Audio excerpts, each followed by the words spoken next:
நோட்லாம் எடுத்துட்டு இல்லையா? எல்லாம் நோட் எடுத்துட்டு வரணும். நோட் எடுத்துட்டு வரல அப்படின்னா அவர் அடுத்த கோவப்படுவார். புரியுதா? நோட்டை அடுத்த வாரத்தில் எடுத்துட்டு வரணும். ஓகேவா? சரியா? ஸ்கூலுக்கு நோட்லாம் எடுத்துட்டு போவாங்களா? ஸ்கூல்ல மிஸ் விட்டுருவாங்களா? சொல்லு, விட மாட்டாங்க. அதே போல தான் இதுதான் ரொம்ப முக்கியமானது. அதை அழித்து போக அழித்து போகாது. புரியுதா? பிள்ளைகளே, வார்த்தைக்கு நேராக கடந்து சொல்லுவோம். கர்த்தர் இந்த மாதத்திலே கொடுத்த வாக்குத்தத்த வார்த்தை ஒருவர் வாசிப்போம். புத்தகம் 43வது அதிகாரம் 19வது வசனத்தை ஒருவர் வாசிப்போம்.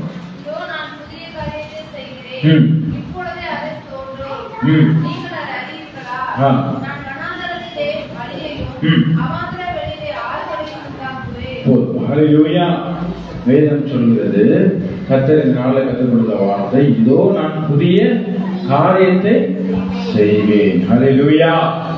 இந்த ஒரே ஒரு வார்த்தையை நம்ம தியானிக்க போறோம். புரியுதாங்க சொல்றது? கர்த்தர் இந்த மாதத்தில ஒரு புதிய காரியத்தை செய்வார். ஹல்லேலூயா. நல்ல விசுவாசமா சொல்லலாமே. ஹல்லேலூயா. இல்ல கரங்களை உயர்த்தி சொல்லலாமா? ஹல்லேலூயா. கரங்களை அசைத்து சொல்லலாமா? ஹல்லேலூயா. தேவனுடைய பிள்ளைகளே, இந்த வாழ்க்கையில ஒரு புதிய காரியத்தை செய்ய போறார்.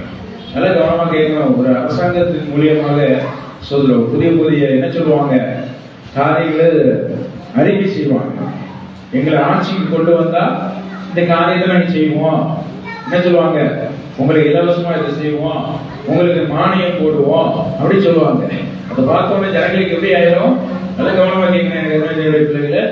ஒரு ஒரு சோதர் தேர்தல் அறிக்கையில பாத்தீங்கன்னா அநேக காரியங்களை சோதரிக்கிறாங்க, அறிவிப்பு கொடுப்பாங்க. இதை செய்வோம், அதை செய்வோம், நாங்க ஆட்சிக்கு வந்தால் அப்படின்னு சொல்லி. ஆனா செய்யறாங்களே செய்யல அப்படிங்கிறது நமக்கு அதை பத்தி நம்ம பேச விரும்பல. எனக்குமே தேவனுடைய பிள்ளைகள். ஆனால் அந்த காரியத்தை நம்ம நம்பி ஓட்டு போட்டு அந்த காரியத்தை செய்யறாங்க, சரி செய்யாம போறாங்க, விடுபட்டு போகுது. ஆனா கர்த்தரை நீங்க உண்மையாய் தேடும் பொழுது கர்த்தர் உங்களுடைய வாழ்க்கையில இந்த மாதத்துல புதிய காரியத்தை செய்வார். ஹல்லேலூயா. தேவனுடைய பிள்ளைகளை, கர்த்தர் சொன்னா ஆகும், கட்டளையிட்டு நிற்கும். ஆகையால இந்த வார்த்தையை நம்ம தியானிக்க போறோம். என்ன செய்ய போறாரு? கர்த்தர் இந்த மாதத்துல ஒரு புதிய காரியத்தை செய்ய போறாரு. உங்களுடைய வாழ்க்கையில இந்த ஆசீர்வாதத்தை சுமந்திருக்க முடியல, இந்த காரியத்துல ஒரு விடுதலை இல்லாம இருக்கிறேன், இந்த பாவத்தை விட்டு வெளியில வர முடியல, என் குடும்பத்துல என் கணவர் இந்த புத்தி பழக்கத்துல இருக்கிறாரு, அதே போல வீடு கட்ட முடியாம இருக்கு, தரித்திரத்தின் கோலத்துல இருக்கிறோம், ரட்சிக்கப்படாம இருக்கிறாங்க என் குடும்பத்துல, அதே போல என் சபைக்கு வரவிடாம இருக்கிறாங்க, தடை பண்றாங்க, என்னை அவதூறா பார்க்கிறாங்க, என்னுடைய அற்பமா பார்க்கிறாங்க அப்படின்னு நினைக்கிறீங்களா? கர்த்தர் சொல்ல போறார், உங்களை அற்புதமாய் மாற்ற போகிறார். உங்கள் மூலமா அற்புதங்களை செய்யும்படி செய்ய போறார். ஹல்லேலூயா. கர்த்தர் அவன் புதிய காரியத்தை செய்ய போறார். எனக்கு அருமையான தேவனுடைய பிள்ளைகளே, உங்களுடைய இருதயத்தில் இருக்கிற வேதனைகளை அவர் ஆனந்த களிப்பாய் மாற்ற போகிறார். ஹல்லேலூயா. கரங்களை உயர்த்தி சொல்லலாமே, சந்தோஷம் சொல்லலாமே. ஹல்லேலூயா. தேவனுடைய பிள்ளைகளே, நல்ல விசுவாசத்தோட உட்காருவோம். கர்த்தருடைய வாழ்க்கையில காரியத்தை மாறுதலாய் மாற்றும்படி செய்வார். எல்லா காரியங்களுக்கும் கர்த்தர் நமக்கு துணையாய் வர போகிறார். இந்த மாசத்துல யார் நமக்கு விரோதமாய் எழுப்பி வருகிறார்களோ அவர்களுக்கு முன்பாக கர்த்தர் சமூகம் செல்ல போகிறது. நமக்கு முன்பாக சமூகம் செல்லும். நமக்காக ஆவியானவர் கொடியேற்றுவார். ஹல்லேலூயா. தேவனுடைய பிள்ளைகளே, அது என்ன செய்யணும் தெரியுமா? அவர் ஒவ்வொரு நாளும் விசுவாசத்தோடு தேடணும், விசுவாசத்தோடு அவர் அறிக்கை செய்யணும். அவர் செய்யும் பொழுது வாழ்க்கையில புதிய காரியத்தை செய்வார். ஹல்லேலூயா. இன்னைக்கு கொடுக்கப்பட்ட வார்த்தையை தான் நம்ம தியானிக்க போறோம். நீங்க வேதத்துல வாட்சி பார்த்தீங்கன்னா நீதிமொழிகள் 10ஆம் அதிகாரத்துல 24வது வசனத்தை ஒரு வாசிப்போம். நீதிமொழிகள் 10ஆம் அதிகாரம். நீதிமான் விரும்புகிற காரியம் கொடுக்கப்படும். நல்லா கேளுங்க, நல்ல வேதத்தை எல்லாரும் எடுத்துக்கொள்ளுங்க, எல்லாமே எடுத்துக்கொள்வோமா அந்த வசனத்தை. கர்த்தர் அந்த வசனத்துல 2 காரியங்கள் சொல்றாரு. ஒண்ணு நியாய தீர்ப்பு, இன்னொரு காரியம் ஒரு ஆசீர்வாதம். வாசிங்க. துன்மார்க்கன் பயப்படும் காரியம் அவனுக்கு வந்து நேரிடும், நீதிமான் விரும்புகிற காரியம் அவனுக்கு கொடுக்கப்படும். ஹல்லேலூயா. அருமையான தேவனுடைய பிள்ளைகளே, வேதம் சொல்கிறது துன்மார்க்கன் பயப்படும் காரியம் அவனுக்கு வந்து என்ன பண்ணுமா? நேரிடும்.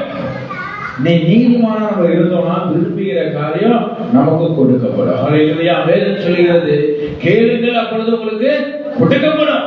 இன்னைக்கு நீங்க கேளுங்க, கர்த்தாவே எங்களுடைய சபையில் நீ கொடுக்க வாக்குத்தத்த வார்த்தைப்படியாக புதிய காரியத்தை எங்கள் வாழ்க்கையிலே செய்கிறாங்க. அதை எங்களுக்கு நேரெடுத்தது.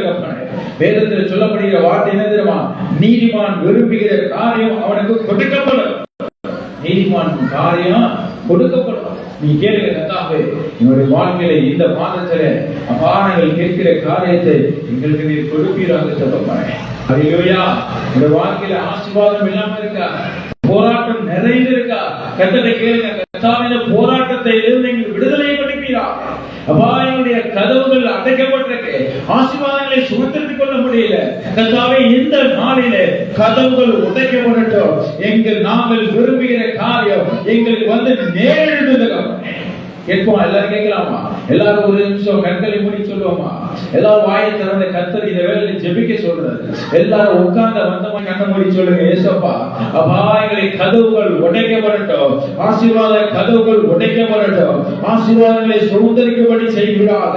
அப்பா நாங்கள் விரும்புகிற காரியத்தை எங்களுக்கு நேரிடும்படி செய்வீராக தகப்பனே. செய்தபடியான இயேசுவின் நாமத்தில் துதிக்கிறோம் நல்ல பிதாவே. ஆமென்.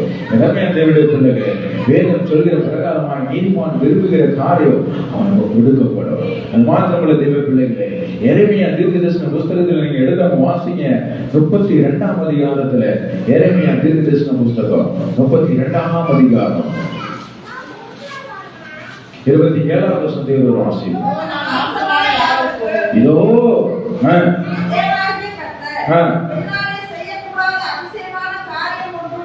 ஹல்லேலூயா. வேதம் எவ்வளவு தெளிவா ஆண்டவர் சொல்றாரு பாத்தீங்க. என்ன சொல்றாரு? சொந்தரிக்கிறோம். வேற திருப்பி அந்த வசனத்தை வாசிங்கம்மா. எல்லாத்தையும் தேவனாகி கர்த்தர், மாம்சத்துல இருக்கிற எல்லா ஜீவராசிக்கும் கர்த்தர் அவர்தான். அவர்தான் தேவன். அந்த நாயா இருந்தாலும் சரி, சொந்தரிக்கிற பூனையா இருந்தாலும் சரி, மாடா இருந்தாலும் சரி, மனுஷனா இருந்தாலும் சரி, எல்லாத்துக்கும் தேவன் அவர்தான். பிள்ளைகள் வேதம் சொல்றது, இதோ மாம்சமான யாவருக்கும் தேவனாகிய கர்த்தர் என்னால செய்யக்கூடாத என்ன காரியமா? அதிசயமான காரியம். என் வாழ்க்கையில இப்படிப்பட்ட காரியம் நடக்கவே நடக்காது, இதுக்கு வாய்ப்பே இல்லை சொல்லுவாங்க தெரியுமா? அது சான்ஸே இல்லை அப்படி சொல்லுவாங்கல்ல. அவங்கள பார்த்து சொல்லுங்க, என் தேவன் அதிசயமானவர். ஹல்லேலூயா. அவருக்கு ஒரு நாமம் உண்டு, அவர் அதிசயமானவர். இப்படி வாழ்க்கையில இதெல்லாம் நடக்காதுன்னு சொல்றாங்க பாத்தீங்களா? அவங்களுக்கு முன்னாடிதான் கர்த்தர் நடத்தி காட்டுவார். அப்படிப்பட்ட தேவனை ஆராதிக்கிற பிள்ளைகள் நம்ம நீங்கள் கவலைப்படவே கூடாது. இதோ மாம்சமான யாவருக்கும் கர்த்தர், தேவனாகிய கர்த்தர் சொல்ற காரியம், என்னால செய்யக்கூடாத காரியம் ஒன்று உண்டா கேட்கிறார். அதிசயமான காரியத்தை செய்வார். இந்த மாதத்திலே கர்த்தர் செய்ய போகிற காரியம் தெரியுமா? நீங்க விரும்புகிற காரியம் இல்ல, விரும்பவே முடியாது. இந்த காரியத்தை நினைச்சே பார்க்க கூடாது. அதுக்கெல்லாம் நம்ம லாய்க்கே கிடையாது, அதுக்கெல்லாம் நம்ம ஒருத்தே கிடையாதுன்னு நினைக்கிறீங்களா? கர்த்தர் உங்களை ராஜாவை உயர்த்த போறார். ஹல்லேலூயா. அந்த பிள்ளைகளே, எனக்கு இது போதும் அப்படின்னு நினைக்கிறீங்களா? எனக்கு இது இருந்தா போதும் பிரதர், அவ்வளவுதான் பிரதர், நான் ரொம்பலாம் எதிர்பார்க்கல பிரதர் அப்படின்னு நினைக்கிறீங்களா? கர்த்தர் அப்படி உங்களை நினைக்கல தேவ பிள்ளைகளே. உங்களை கர்த்தர் ஹல்லேலூயா வாளாக்காமல் தலையாக்குவேன்னு சொல்றாரு, ஈழாக்காமல் மேலாக்குவேன்னு சொல்றாரு. உம்மாலே தேவனுக்குள்ள இருக்கும் பொழுது ஒரு சேனைக்குள்ள பாய்வீங்க, ஒரு மதிலை கர்த்தர் தாண்டும்படி செய்வார். ஹல்லேலூயா. நீ கடன் வாங்க மாட்டாய், அநேகருக்கு கடன் கொடுப்பாய். இப்படிப்பட்ட வாக்குத்தத்தத்தை கொடுத்திருக்கிறார். அதுதான் அதிசயமான காரியம். ஆண்டவர் சொல்ற காரியம் என்ன தெரியுமா? ஹல்லேலூயா. ஹல்லேலூயா. செய்யக்கூடாத அதிசயமான காரியம் வந்து உண்டோ என்றால் அதிசயமான காரியங்களை செய்வேன்னு சொல்றார். எந்த ஒரு காரியமும் என்னால செய்ய முடியாது கிடையாதுங்கிறார். ஹல்லேலூயா. வேதம் சொல்றது, அவர் சொல்ல ஆகும், கட்டளையிடம் இருக்கும். அவர் சொன்னா போதும், என்ன ஆகும்? நிற்கும். அவர் கட்டளையிட்டா போதும், ஹல்லேலூயா, ஆகும். உன்னுடைய வாழ்க்கையில ஆகவே ஆகாது, இது வேஸ்ட், நீ ஆகாதவன், நீ ஆகாதவர் அப்படி சொல்றாங்களா?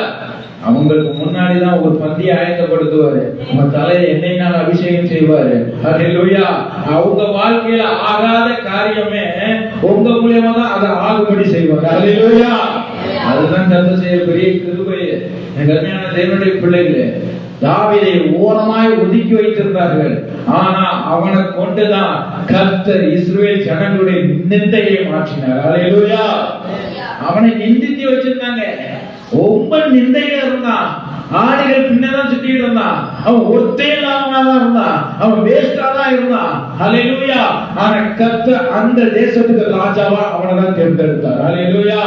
இன்னைக்கு உங்க குடும்பத்தின் மூலமா ஒதுக்கப்பட்டவர்களா இருக்கலாம்.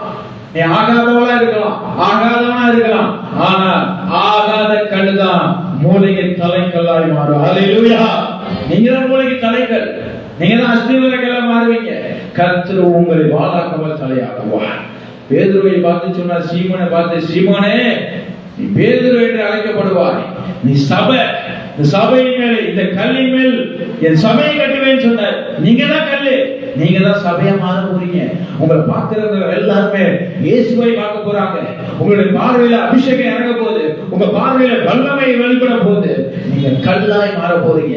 உங்களை பார்த்து அற்பமாய் நினைக்கிறதுக்கு முன்பாக கர்த்தர் அற்புதங்களை செய்கிறவர்களாய் மாற்ற போகிறார். இந்த கல்லின் மேல் மோதுகிறவன் நொறுங்கி போவான். நீங்க நொறுக்கப்பட்டவங்களா வந்திருக்கிறீங்களா? வேதனையோட வந்திருக்கிறீங்களா? கர்த்தர் இனி வருகிற நாட்களில அவர் பயன்படுத்துகிற கல்லாய் மாற்றப் போகிறார். இனி யாரும் உங்களை பார்த்து அற்பமாய் நினைக்கவே முடியாது. யார் உங்க மேல வந்து மோதினாலும் அவர்கள் நொறுங்கி போவார்கள். நீங்க யார்களை விழுகிறீங்களோ அவர்களும் நொறுங்கி போவார்கள். ஹல்லேலூயா. அதிசயமான கல்லா கர்த்தர் மாற்ற போறார். எல்லா கரங்களை கொண்டு கருமை செலுத்துவோமா?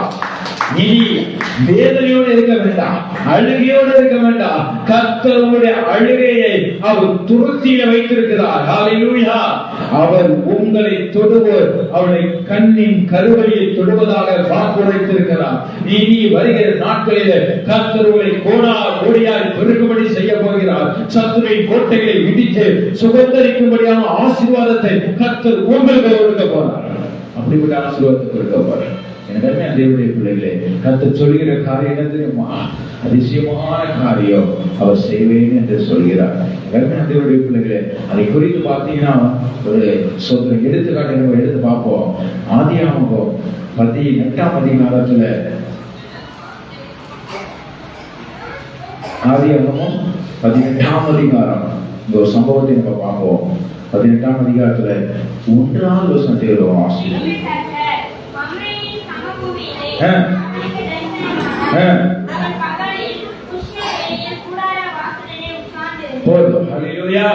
இந்த காரியத்தை குறித்து ஆண்டவர் பேசும்பொழுது அருமையான இடத்துல ஒரு விளக்கத்தை கொடுத்தார். என்ன சொல்ல தெரியுமா? பின்பு கர்த்தர் மம்ரேயின் சமபூமியிலே அவனுக்கு தரிசனமானார். யாருக்கு தெரியுமா? ஆபிரகாமுக்கு. எனவே தேவனுடைய பிள்ளைகளே, கர்த்தர் இந்த மாதத்துல உங்களுக்கு தரிசனமாக போறார். ஹல்லேலூயா. அவர் தரிசனம் ஆவார்.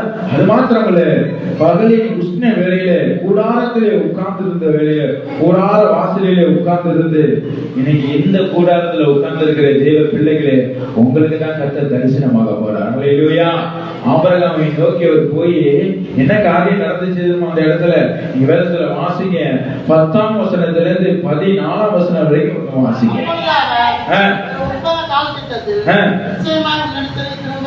திரும்ப வருவேன், அப்பொழுது உன் மனைவியாகிய சாராளுக்கு குமாரன் இருப்பான் என்றார். குமாரன் இருப்பான். சாராள் அவருக்கு பின்புறமாய் கூடார வாசலில் இதை கேட்டுக் கொண்டிருந்தார். ஆபிரகாமும் சாராளும் வயது சென்ற முதிர் வயதான இருந்தார்கள். ஸ்திரீகளுக்குள்ள வழிபாடு சாராளுக்கு நின்று போயிடுச்சு. ஆகையால் சாராள் தன் உள்ளத்திலே நகைத்து பிறவியும் என் ஆண்டவன் முதிர்ந்த வயதுள்ளவருமான பின்பு எனக்கு இன்பம் உண்டாயிருக்குமோ என்றார். அப்பொழுது கர்த்தர் ஆபிரகாமை நோக்கி, சாராள் நகைத்து நான் கிழவியா இருக்க பிள்ளை பெறுவது மெய்யோ என்று சொல்வானேன். கர்த்தரால் ஆகாத காரியம் உண்டோ? காலத்திட்டத்தில் உன்னிடத்திற்கு திரும்ப வருவேன். அப்பொழுது சாராளுக்கு ஒரு குமாரன் இருப்பான் என்றார். தேவனுடைய பிள்ளைகள், கர்த்தர் தரிசனமாகிறார். ஆபிரகாமுக்கு தரிசனமாகி அங்க பேசுறார். என்ன வார்த்தை சொல்லப்படுகிறது? அப்பொழுது அவர் ஒரு 30 காலத்திட்டத்தில் நிச்சயமாய் இடத்தில் திரும்ப வர வேண்டும். என்ன சொல்றாரு? இன்னைக்கு வந்திருக்கிற தேவ பிள்ளைகள், இந்த கூடாரத்துல வந்திருக்கிற பிள்ளைகளே, தேவன் உங்களுக்கு தரிசனமாய் சொல்கிற காரியம் என்ன தெரியுமா? இன்னைக்கு நீ வேதனையில வந்திருக்கலாம், எதையுமே பெற்றுக்கொள்ளாத சூழ்நிலை வந்திருக்கலாம். ஆனா திருப்பி இந்த கூடாரத்துல எப்படி வருவீங்க தெரியுமா? ஒரு ஆசீர்வாதத்தோட கடந்து வருவீங்க. ஹல்லேலூயா. வேதம் சொல்கிற பிரகாரமா என்ன சொல்றாரு? அப்பொழுது ஒரு மனைவியாகிய சாராள் ஒரு குமாரன் இருப்பான் என்றார். ஹல்லேலூயா. சொல்லப்படுகிற காரியம் என்ன தெரியுமா? வா, குழந்தை இல்லாம இருக்க, இனி வருகிற நாட்கள்ல நான் மீண்டும் வருவேன், உன்னுடைய மனைவிக்கு உற்பவத காலத்துல கர்ப்பம் தரிக்கப்படும், குழந்தை உண்டாகும், அந்த குழந்தை நீ பாப்ப அப்படின்னு சொல்றாரு. ஒரு ஆசீர்வாதத்தை பெற்றுக்கொள்வ அப்படின்னு சொல்றாரு. இந்த காரியத்தை இந்த அம்மா எங்க இருந்து கேட்கிறாங்கன்னா சொல்றான். ஆபிரகாமும் சாராளும் வயது சென்றவர்களாக இருந்து, அந்த வசனத்துல வாசிக்கிறேன், சாராள் அவருக்கு பின்புறமாய் கூடார வாசலில் இதை கேட்டுக்கொண்டிருக்கார். அந்த அம்மா எங்க கேட்டுருக்காங்க? பின்புறத்துல, கூடாரத்தின் பின்புறத்துல. நீங்க அநேகருடைய காரியங்கள் எப்படி தெரியுமா இருக்கு? சபைதான் கூடாரம். இந்த சபையை விட்டு பின்னாடி இருந்து கேட்டுட்டு இருக்கிறாங்க.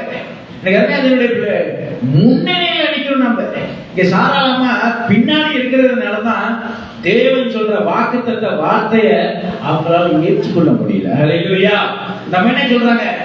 என்னுடைய வாழ்க்கையில அந்த உற்பத்தி ஆகிற கர்ப்பப்பை செத்து போயிடுச்சு, என் கணவர் கலவனாயிட்டாங்க, அதனால எனக்கு இன்பம் உண்டாகுமா? இன்பம் என்ன? சந்தோஷம், மகிழ்ச்சி. பிள்ளைங்க கர்ப்பம் தரிக்கப்படுமா? எல்லாமே வாய்ப்பே இல்லையே. இன்னைக்கு அப்படிதான் சொல்லுவாங்க, எல்லாரும் சொல்லுவாங்க, உன் வாழ்க்கையில சந்தோஷமே இருக்காது, வாழ்க்கையில நிம்மதியே இருக்காது, அதுக்கு வாய்ப்பே இல்லை, இந்த ஆசீர்வாதத்துக்கு பெற்றுக்கொள்ளவே முடியாது, அதுக்கு தகுதி இல்லை அப்படின்னு சொல்லுவாங்க. அப்படிதான் தாம நினைக்குது. என்ன நினைக்கிறாங்க? கூடாரத்தோட பின்வாசல நின்றுட்டு நினைக்கிறாங்க, அதுக்கெல்லாம் வாய்ப்பே இல்லை, அதான் நடக்குமா அப்படின்னு நினைக்கிறாங்க. அங்க ஒரு அவிசுவாசம் ஏற்படுகிறது. ஆனாலும் ஆபிரகாம் அதை விசுவாசித்தான். ஹல்லேலூயா. அது விசுவாசித்ததுனாலதான் அவனுக்கு என்ன நடந்துச்சு? அவனுடைய கிழவனா இருந்த அந்த சரீரம் இளமையான சரீரமாய் மாறினது. ஹல்லேலூயா. எல்லாம் கவனமா கேளுங்க, விளையாட வேண்டாம், எல்லாரும் கவனமா கேளுங்க. ஆபிரகாமுடைய சரீரம் எப்படி இருந்துச்சா? வேதத்துல வாசி பாத்தீங்கன்னு சொல்லப்படுகிறது. சாராள் என்ன நினைக்கிறாங்க? ஆபிரகாமும் சாராளும் வயது சென்று முதிர் வயது உள்ளவர்களா இருந்தார்கள், ஸ்திரீகளுக்குள்ள வழிபாடு சாராளுக்கு நின்று போயிடுச்சு. இந்த ரெண்டு காரியத்தை அந்த அம்மா மைண்ட்ல வச்சிருக்கிறாங்க. என்ன நினைக்கிறாங்க? அவருடைய கணவன் கிழவன் ஆயிட்டாங்க, அதே போல ஸ்திரீகளுக்கு உண்டான வழிபாடு நின்று போயிடுச்சு. ரெண்டுமே பாசிட்டிவா நினைக்கிறாங்க, நெகட்டிவா நினைக்கிறது, வாய்ப்பேல நினைக்கிறாங்க. இந்த ஆசீர்வாதத்தை பெற்றுக்கொள்ள முடியாது. தேவனே வந்து சொல்றாரு, வார்த்தையினால வருது. இந்த வார்த்தையை பெற்றுக்கொள்கிற பிள்ளைகள் விசுவாசத்தோடு அங்கீகரிக்கும். இந்த அம்மா கூடாது பின்புறமா இருந்ததுனாலதான் இந்த அம்மா தன்னுடைய சரீரத்தையே என்ன சொல்ல நினைக்குது? கர்த்தர் மாற்ற மாட்டார் அப்படின்னு நினைக்குது. பிள்ளைகள் நம்மளும் வாழ்க்கையில ஒரு இன்பத்தை, ஒரு சந்தோஷத்தை, ஒரு மகிழ்ச்சியை பெற்றுக்கொள்ள பிள்ளையா பெற்றுக்கூடாதபடி இருக்கா? ஒரு ஆசீர்வாதத்தை பெற்றுக்கொள்ள முடியாத சூழ்நிலை நம்ம இருக்கிறோமா? இது ஆகாத காரியம் நினைக்கிறோமா? ஆண்டவர் என்ன சொல்றாரு தெரியுமா? அந்த சாராள் சிரிப்பதை பார்த்துட்டு அவர் சொல்றாரு, சாராள் நகைக்கிறார். நகைக்கிறது என்ன தெரியுமா? அவங்களுடைய இருதயத்துல வேதனை. என்ன நினைக்கிறாங்க? இதெல்லாம் வாய்ப்பு இருக்கா? வயது நமக்கு சென்றுட்டோம். இன்னைக்கு நம்மளும் அவ்வளவு நினைக்கலாம். நம்மளாம் சபைக்கு வரோம், என் வாழ்க்கையில ஒரு முன்னேற்றமே வர மாட்டேது, ஒரு ஆசீர்வாதமே இல்லை. நல்லா ஜெபிக்கிறோம், வேதத்தை வாசிக்கிறோம், சபைக்கு வாரம் தவறாம போறோம், ஆனா நெருக்கம் வந்துகிட்டே இருக்கு, ஒரு ஆசீர்வாதமே இல்லையே. நம்மளை குற்றப்படுத்துறாங்களே, நம்மளை வேதனைப்படுத்துறாங்களே, நம்மளை அவதூறா பாக்குறாங்களே, நம்ம நல்ல வழியில தான் போறோம், ஒரு பரிசுத்தமான வழியில தான் போறோம், அப்புறம் ஏன் நம்ம பார்த்து எரிச்சல் அடைகிறாங்க, அப்புறம் ஏன் நம்மளை அவதூறா பேசுறாங்க? நினைக்கிறீங்களா? வேதனையோட இருக்கிறீங்களா? ஒரு இன்பமே இல்லாம இருக்கிறீங்களா? சந்தோஷமே இல்லாம இருக்கிறீங்களா? ஆனா வேதம் சொல்றது என்ன சொல்றாரு தெரியுமா? ஆண்டவர் ஹல்லேலூயா. கர்த்தரா ஆகாத காரியம் உண்டோ என்று கர்த்தர் உங்கள்கிட்ட கேட்கிறார். ஹல்லேலூயா. உற்பத்தி கால திட்டத்தில் உன்னிடத்தில் திரும்பி வருவேன், அப்பொழுது சாராள் ஒரு குமாரன் எடுப்பான் என்றார். ஹல்லேலூயா. நீங்க இன்னைக்கு இந்த கூடாரத்துல கர்த்தர் சமூகத்தில் சொல்லுங்க, கர்த்தாவே அந்த உற்பத்தி காலத்துக்காக நான் காத்திருக்கிறேன் தகப்பனே, நான் ஆசீர்வாதத்தை பெற்றுக்கொண்டு இந்த சபையில சாட்சி சொல்றேன் தகப்பனே. ஹல்லேலூயா. ஆபிரகாம் அந்த வார்த்தையை விசுவாசித்தான். இந்த வார்த்தையை விசுவாசித்தான். சாராள் அதை அங்கீகரிக்கிறேன், ஏற்றுக்கொள்ள. கர்த்தர் சொல்றாரு, என்னமா சிரிக்கிற?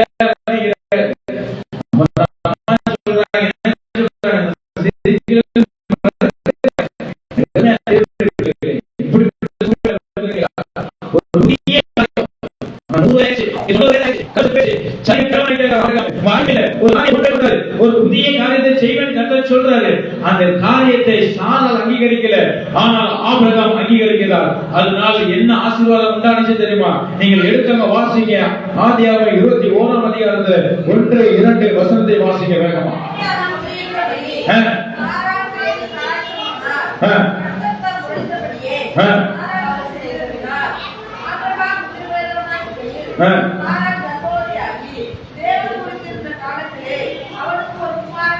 ஹalleluya. வேதம் எவ்வளவு தெளிவா சொல்றது பாத்தீங்களா? அதான விசுவாசம். வேதம் சொல்லு, அவர் உரைத்தார் என்றால் அது நடக்கும். ஹalleluya.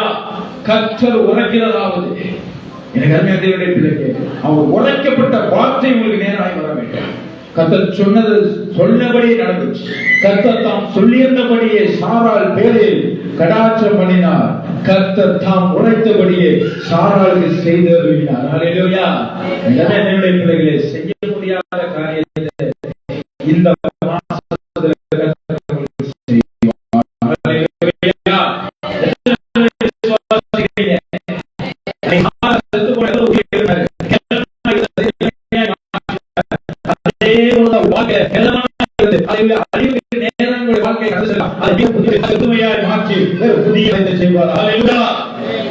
கர்ப்பத்தையே உயிரோடு எழுப்பினார்னா உங்களுடைய வாழ்க்கையில எதை பெறணும்னு நீங்க நினைச்சு வந்திருக்கிறீங்க, அது எல்லா காரியத்தையும் இந்த மாசத்திலே நீங்க சுதந்திரத்துக் கொள்வீங்க, அதை நீங்க பெற்றுக் கொள்வீங்க.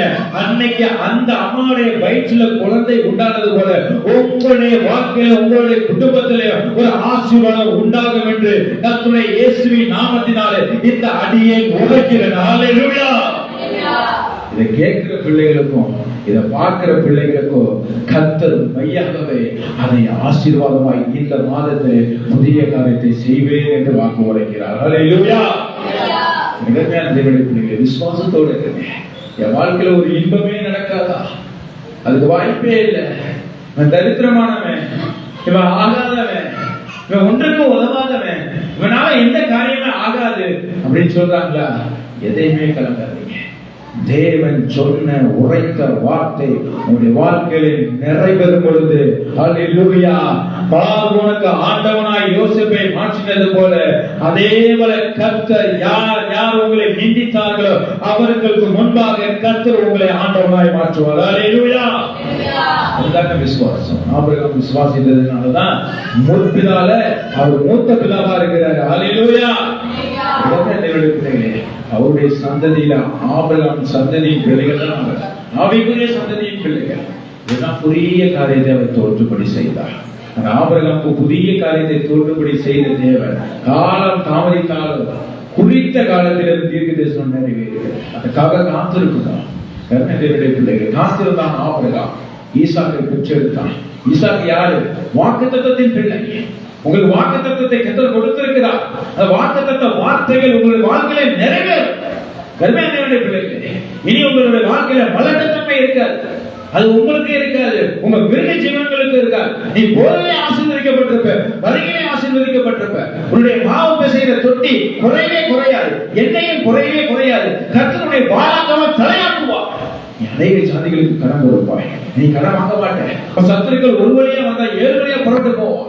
கர்த்தருடைய பிள்ளைகளே, உனக்கு விரோதமாய் கூடுகிற கூட்டங்கள் அவரால் கூட்டப்படுகிற கூட்டம் அல்ல. கர்த்தருடைய பிள்ளைகளே,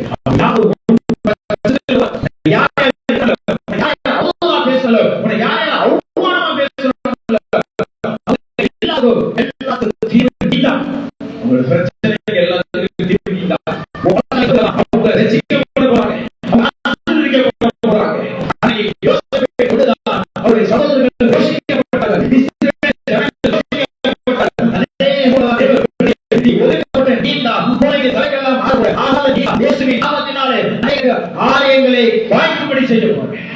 உங்கள் வாழ்க்கையில் ஆகாத காரியங்களை ஓம் மூலியமா ஆகாதவளாகிய ஓம் மூலியமா தான் ஆகாத காரியத்தை உங்களுடைய சொந்த பந்துகளுக்கு நீ ஆகும்படி செய்ய போற. ஹalleluya. சந்தோஷமா கரங்களை கத்தபடி சொல்லுவோம். ஹalleluya. நல்லா யோசிச்சு பாருங்க. ஆபிரகாம் சாராளும் 190 வயது குழந்தை கத்தர் கொடுப்பாருன்னு சொல்லிட்டாங்க. இந்த காரியத்தை சொத்துரும் கேட்கிறவங்க பாக்குறவங்க என்ன நினைச்சிருப்பாங்க? பைத்தியக்காரன், வயசாயிடுச்சு, உனக்கு போய் என்ன நடக்க போகுது, எல்லாரும் அவதூறா பேசியிருப்பாங்க, உனக்கு கேவலமா பார்த்திருப்பாங்க. ஆனா கர்த்தருடைய வாக்குத்தத்த வார்த்தை தீர்க்க தரிசனம் நிறைவேறும் பொழுது அவருடைய கண்கள் எப்படி பார்த்திருக்கோம்? எப்படி பார்த்திருக்கோம்? அதிசயமாய் பார்த்திருக்கோம். அதுதான் அதிசயமான காரியம். ஹalleluya. இன்னைக்கு அதே போலதான் உங்களுடைய வாழ்க்கையில எதுவுமே இல்லைனாலும் பரவாயில்ல, கர்த்தர் பேர் சொல்லி அழைப்பார். ஹல்லேலூயா. இல்லாதவர்களை பேர் சொல்லி அழைக்கிறது உங்களுடைய வாழ்க்கையில இல்லையா சொல்லுங்க, அதோட கேளுங்க. கர்த்தாவே எனக்கு ஞானம் இல்லை, ஞானத்தை கொடுங்க. எனக்கு வீடு வாசல் இல்ல, வீடு வாசல் இல்லாதவனுக்கு கர்த்தர் என்ன பண்றான்? வீடு வாசல் கட்டி கொடுக்கிற ஒரு இடம் இல்லையா? கேளுங்க கர்த்தர்ட்ட. வேதம் சொல்லுது, இந்த உலகமும் அது நிறைவும் கர்த்தருடையது. கர்த்தரை கேளுங்க, அவர் ஆகாத காரியம் ஒன்றுமே இல்லை. கேளுங்கள், அப்பொழுது உங்களுக்கு கொடுக்கும். விசுவாசத்தோட இருக்க. தேவன் அவதூறா பேசிடுமா? ஆபிரகாம் கண்டுக்கவே இல்லை. முற்பகுதி கால திட்டத்திலே கர்த்தர் ஏற்ற காலத்திலே ஈசாக்கை கொடுத்தார். அதே போல உங்களுக்கு ஒரு ஆசீர்வாதத்தை கொடுப்பார். இது வந்திருக்கிற பிள்ளைகள் ஒரு புதிய காரியத்தை இந்த மாதத்திலே கர்த்தர் கொடுப்பார். ஹல்லேலூயா. அருமையான தேவனுடைய பிள்ளைகளே, அதை குறித்து நம்ம அருமையாய் தியானித்து கர்த்தர் நம்மளோட பேசியிருக்கிறார். சந்தோஷமாய் கடந்து சொல்லுவோம். வேதம் சொல்கிறது, நம்முடைய சாலமோன் எழுதின புத்தகத்தை எடுத்துக்கொள்ளுங்க. பிரசங்கி 7ஆம் அதிகாரத்துல 8வது வசனத்தை ஒரு வாசிப்போம். வேகமா எடுத்துக்கொள்ளுங்க. பிரசங்கி 7ஆம் அதிகாரத்தின் துவக்கத்தை பார்க்கிறோம், அதன் முடிவு நல்லது. ஹல்லேலூயா. ஒரு காரியத்தின் தொடக்கத்தை பார்க்கலாம், அது முடிவு நல்லது. இந்த முதல்ல காரியம் எப்படி இருந்துச்சு? வார்த்தையை சொல்லும் பொழுது யாரும் விசுவாசிக்கல, யாரும் நம்பல. எனக்கு சாராவே நம்பல. என்னது? அவங்க வயசுலதான் குழந்தை பிறக்க போகுது. அந்த அம்மாவே நம்பல, அந்த அம்மாவே சிரிச்சிச்சு. வாசிங்க, திருப்பி வாசிங்க. துவக்கத்தை பார்க்கிறோம், அதன் முடிவு நல்லது. ஆமா, துவக்கம் சாராளுக்கு எப்படி இருந்துச்சா? ஒன்னதுக்கு பிரோஜனம் இல்லாத மாதிரி இருந்துச்சு, நகைப்பா இருந்துச்சு. ஆனா முடிவு எப்படி இருந்துச்சா? நல்லதாய் முடிந்தது. ஹல்லேலூயா. இதே போலதான் எனக்கு அருமையான தேவனுடைய பிள்ளைகளே, சோதரிக்கிறோம். ஆரம்பம் எப்படி இருக்குமா? அற்பமாய் இருந்தாலும் முடிவு சம்பூர்ணமாய் முடியும். யோபு 8ஆம் அதிகாரத்துல 7ஆம் வசனம் நினைக்கிறேன். வாசிங்க. யோபு 8ஆம் அதிகாரத்துல 7ஆம் வசனம்.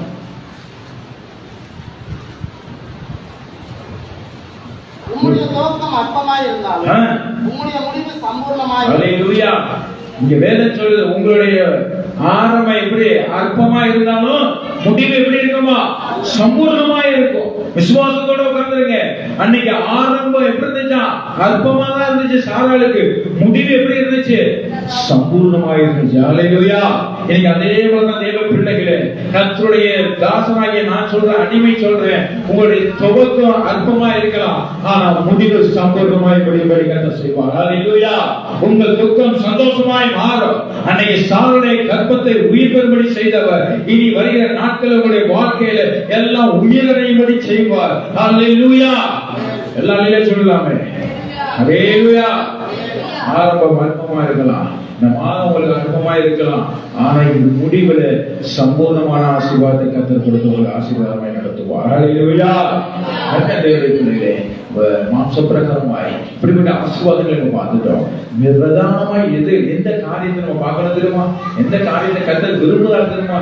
எடுத்து நம்ம வேதமா வாசிங்க. 1 கொரிந்தியர் 7ஆம் அதிகாரத்துல 19 வசனத்தை வாசிப்போம். 1 கொரிந்தியர். விருத்த சேதனமும் ஒன்றுமில்லை, விருத்த சேதனமும் ஒன்றுமில்லை, விருத்த சேதனம் இல்லாமையும் ஒன்றுமில்லை, தேவனுடைய கற்பனைகளை கைக்கொள்கிறதே காரியம். எது காரியமா? தேவனுடைய கற்பனையை கைக்கொள்வதே காரியம். நீங்க அனைவருடைய வாழ்க்கையில உலக பிரகாரமான ஆசீர்வாதங்களை கர்த்தரை கேட்கிறோம், ஆனா உன்னதமான ஆசீர்வாதம் கர்த்தர் விரும்புகிற காரியம் என்னங்கிறது நம்ம மறந்துடுறோம். அதற்கான தேவனுடைய பிள்ளைகளே, இங்க வேதம் சொல்லுது, சோதரிங்க வாசிங்க, பிற்பகுதியை வாசிங்க. தேவனுடைய கற்பனைகளை கைக்கொள்கிறது காரியம். அதுதான் காரியம், அதுதான் விரும்புகிறாரு கர்த்தர். அந்த காரியத்தை தான் செய்யணும், காரியத்தை கைக்கொள்ளணும். காரியத்தை கைக்கொள்வது என்ன? தேவ பிள்ளைகளே, வார்த்தைப்படி வாழாத கைக்கொள்றது. வார்த்தையை கைக்கொள்ளணும். சும்மா வாயின் வார்த்தையில பைபிள் படிக்கிற விஷயம் கிடையாது. ஹல்லேலூயா. வார்த்தையை ஊழியக்காரங்க கேட்கறது விஷயம் கிடையாது. அதே போல அந்த வார்த்தையை சொல்றது விஷயம் கிடையாது. பயப்படாதீயா, கர்த்தருடைய ஆசீர்வாதம் அனைவரை சொல்லிட்டு என் கர்த்தருடைய பிள்ளைகளை பயப்படுற காரியம் நம்மள்ட்ட இருந்துச்சுன்னா அது பிரயோஜனமே கிடையாது, அது கை கொள்ளவும் இல்லை. ஹல்லேலூயா. தேவனுடைய பிள்ளைகள் வார்த்தையை கை கொள்ளணும். வா, குடும்பத்துல சண்டை போடாதீயா, கெட்ட வார்த்தை பேசாதீயா, நல்லபடியா இல்லையா, ஜெபம் பண்ணியா, கர்த்தருடைய ஆசீர்வாதம் சொல்லிட்டு நம்ம வீட்டுல போய் கெட்ட வார்த்தை பேசிட்டு சண்டை போட்டுட்டோம்னா வார்த்தையை கை கொள்ளலன்னு அர்த்தம். ஹல்லேலூயா. அதுதான் தேவனுடைய பிள்ளைகள் ரொம்ப கவனமா இருக்கும். வார்த்தையை கை கொள்ளணும், அதுதான் கர்த்தருக்கு பிரியமான காரியம். அடுத்த வசனத்தை வாசிங்க. அவன் தான் அழைக்கப்பட்ட நிலைமையிலே நிலைத்திருக்கணும். கை கொள்வது என்ன தெரியுமா? நிலைத்திருக்கிறது. இன்னைக்கு அநேக வாரியங்களை பார்த்தீங்கன்னா நிலைத்திருக்கிறது கிடையாது. உடனே கோபம் வந்துடும், உடனே சட்டம் போட்டுறோம், உடனே பிரச்சனை பண்ணிடுறோம். இது நிலைத்திருக்கிறது இல்லை. வார்த்தையில நிலைத்திருக்கிறது என்ன தெரியுமா? பிள்ளைகள வார்த்தையான தேவன், எனக்கு அருமையான பிள்ளைகள், வானத்துல இருந்து இறங்கி வந்த தேவன் மூஞ்சில காரி ஊழ்த்தான் பாருங்க, 40 சாட்டை எடுத்து அடிச்சான் பாருங்க, சிலுவையை சுமக்க வச்சான் பாருங்க, 3 ஆணையினால் கடாவப்பட்டார் பாருங்க, மரணம் வரையும் தாழ்த்தப்பட்டார் பாருங்க. அதுதான் வார்த்தை கை கொள்வது. அல்லேலூயா. இதான் தமிழத்தில் ஒப்புவிக்கப்பட்ட எல்லா காரியத்தையும் அவர் தம்மில் தாமே நிறைவேற்றினார் பாருங்க. இந்த வார்த்தைப்படி வாழ்ந்து காட்டினார் பாருங்க. அதுதான் நிலைத்திருக்கிற அனுபவம். அல்லேலூயா. நீங்க அப்படி நம்ம இருக்கிறோமா? அப்படிதான் இருக்கணும். அதான் சொல்லுது. அதுதான் கர்த்தர் பிரியப்படுகிறார். நீங்க அப்படிதான் வாழுகிற அப்படின்னா கர்த்தர் பிரியப்படுங்க. கை கொள்ளுற தேவ பிள்ளைகள், வார்த்தையை வாசிக்கிற பிள்ளைகள், வார்த்தையாவே மாறும். அல்லேலூயா. அடிக்கடி நான் சொல்றது, வார்த்தையை கேளு, வார்த்தையாவே மாறு. அப்பதான் வானத்திலிருந்து வார்த்தையான வரும்போது நீ வானத்துக்கு ஏறப்படி. அதை விட்டு விட்டு பைபிள் மணிக்கணக்கா படிக்கிறது விஷயம் இல்லை. தெய்வத்திலங்க வார்த்தைப்படியாக மணிக்கு மணி நம்ம வாழ்க்கை வார்த்தையாவே தெளிவுபடணும். அல்லேலூயா. மணிக்கணக்கா அநேகர் வாசிப்பாங்க, படிச்சுட்டே இருப்பாங்க. அதிகாலையில் 5 மணிக்கு எத்தி ஜெபம் பண்ணுவாங்க. ஆனா பாத்தீங்கன்னா அவங்கள்ட்ட இருக்கிற கோபம் போகவே போகாது. அது ஒரு சர்ப்பத்தின் ஆவி, அந்த பாரம்பரிய சர்ப்பத்தின் ஆவி. என்ன பண்ணுவாங்க? எரிச்சு விடுவாங்க, காயப்படுத்துவாங்க. உங்க பேச்சு அப்படிப்பட்ட பேச்சு இருக்க கூடாது. சர்ப்பத்தின் ஆவி, கடைசி காலத்துல சர்ப்பத்தின் ஆவி இப்படிதான் செயல்படும். தேவனுடைய பிள்ளைகள், வார்த்தையை கை கொள்வதுதான் தேவனுக்கு பிரியம். அந்த வார்த்தையை கை கொள்வது என்பது என்றால் நிலைத்திருக்கு. முதல் காரியம் பார்த்து என்ன காரியம்? கை கொள்றதுதான் பிரியமான காரியம். அந்த காரியமே இப்ப வாழ்க்கையில இடம் வாங்குறதோ, பணம் சேமிக்கிறதோ, நல்ல வசதி வாய்ப்பா இருக்கிறதோ அப்படிலாம் இருக்கக்கூடாதுன்னு சொல்லல. அதெல்லாம் தேவைதான். அதெல்லாம் விட பிரதானமான காரியம் என்னன்னா தேவனுடைய வார்த்தையை கை கொள்வதுதான் காரியமே. அல்லேலூயா. அந்த காரியத்தை நம்ம செய்யணும். 2வது காரியத்தை நம்ம பார்ப்போமா? எடுத்துக்கொள்ளுங்க. கலாத்தியர் 6ஆம் அதிகாரம் 15ஆம் வசனத்தை வாசிப்போம்.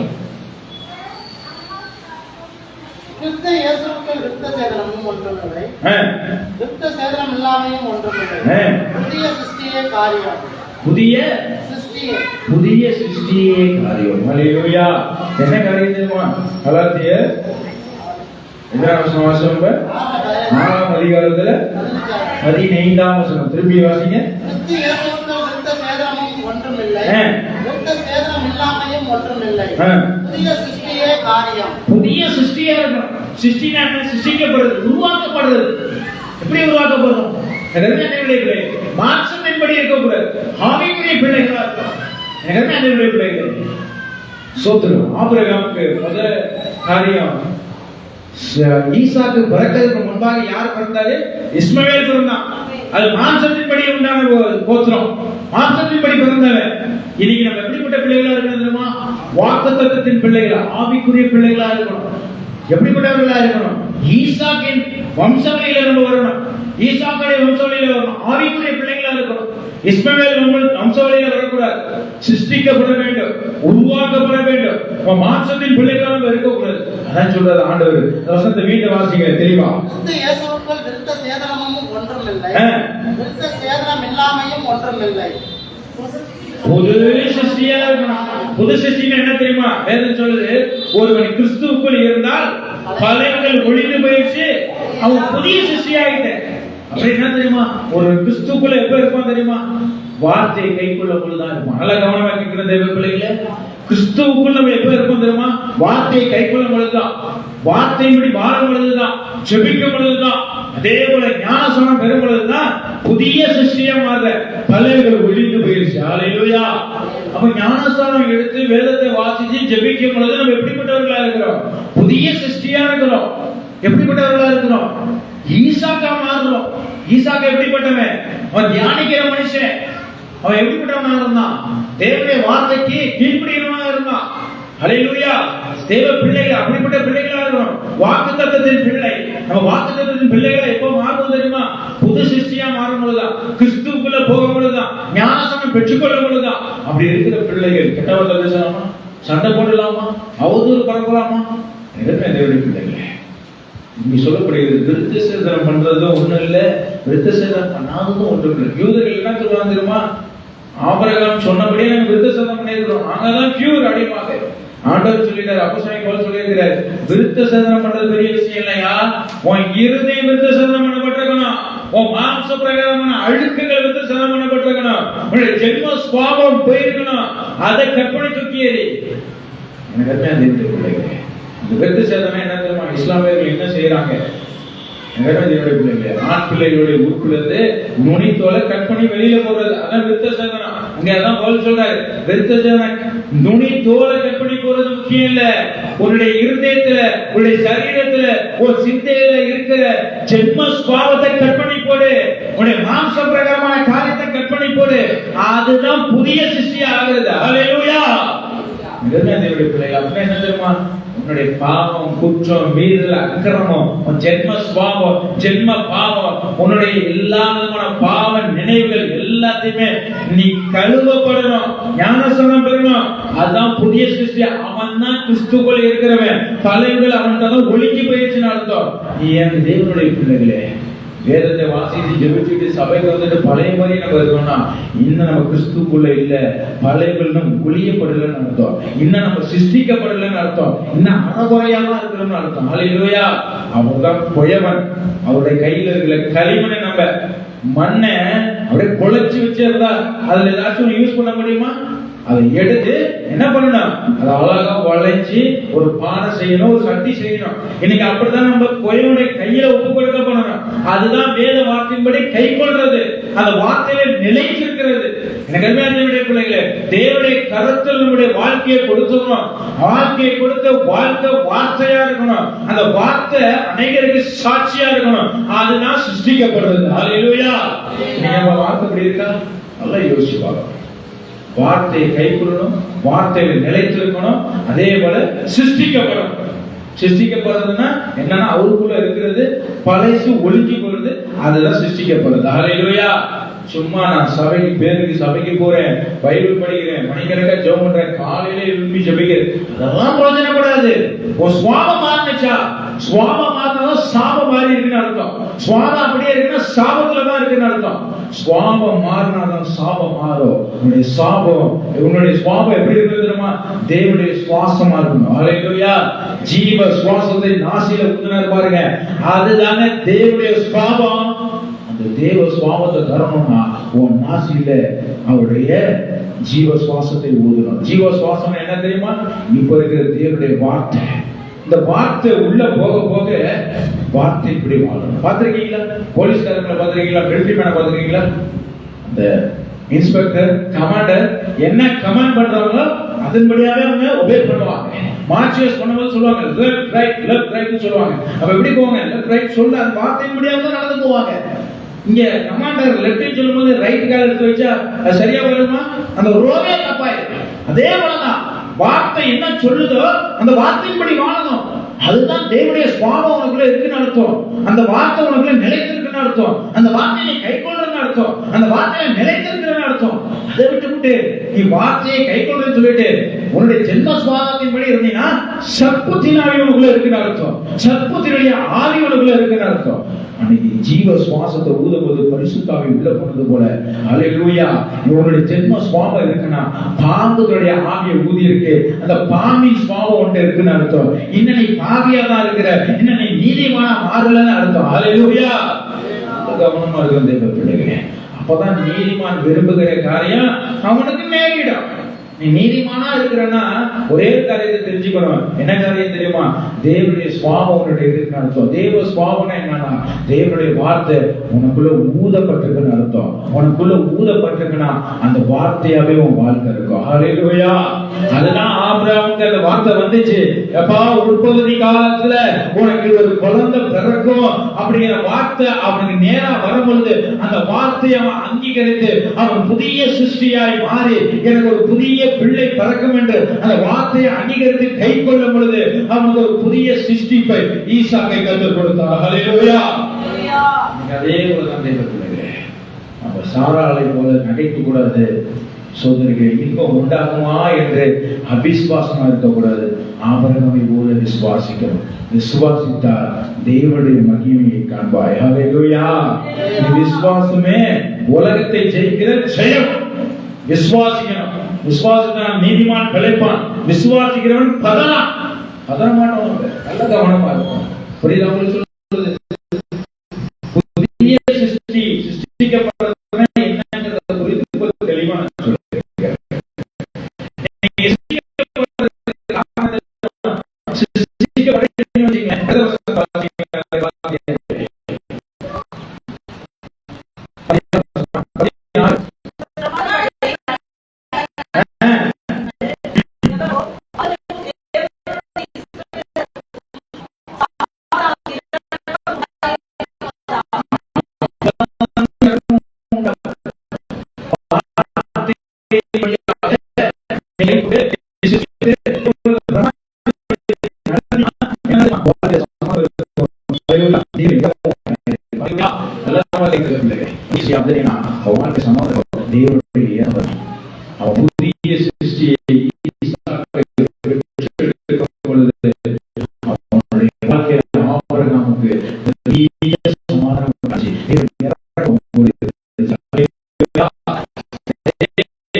இந்த காரியத்துல நீங்க முன்னாடி நிற்கும் பொழுது உங்க வாழ்க்கையில ஒரு புதிய காரியத்தை தோன்றும்படி செய்வார். அதை செய்தே தருவார். ஹல்லேலூயா. ஆபிரகாமுக்கு ஈசாக்கை கொடுத்தது போல கர்த்தர் இந்த மாதத்துல உங்களுடைய கண்ணீருக்கு பதிலாக ஆனந்த களிப்பை கொடுப்பார். உங்களுக்கு கர்த்தர் ஹல்லேலூயா ஈசாக்கை போல வாக்குத்தத்த பிள்ளையை கொடுத்தது போல கர்த்தர் கொடுத்த வாக்குத்தத்த ஆசீர்வாதமான வார்த்தைகள் உங்கள் வாழ்க்கையில பிறந்தே ஆகும். ஹல்லேலூயா. சாராளை கர்ப்பத்தில் வார்த்தை பிறந்தது போல தேவன் சொன்ன வாக்குத்தத்த வார்த்தையை அவள் பெற்றுக்கொண்டது போல இந்த நாளிலே ஹல்லேலூயா இங்கிருந்து வருகிற வார்த்தை உங்களுடைய வாழ்க்கையில கர்ப்பம் தரிக்கப்படும். வருகிற நாட்களில் அதை பெற்றுக்கொள்வீர்கள் என்று இயேசுவின் நாமத்தில் நான் உரைக்கிறேன். ஹல்லேலூயா. அருமையான தேவனுடைய பிள்ளைகளே, வார்த்தையை பெற்றுக்கொள்ளுங்க. வார்த்தை தான் முக்கியம். வார்த்தையை கை கொடுங்க. வார்த்தைப்படி வாழுங்க. உங்களுடைய வாழ்க்கையில கர்த்தர் புதிய காரியத்தை அவர் செய்வார் என்று சொல்லி வார்த்தையை படிக்கிற கர்த்தர்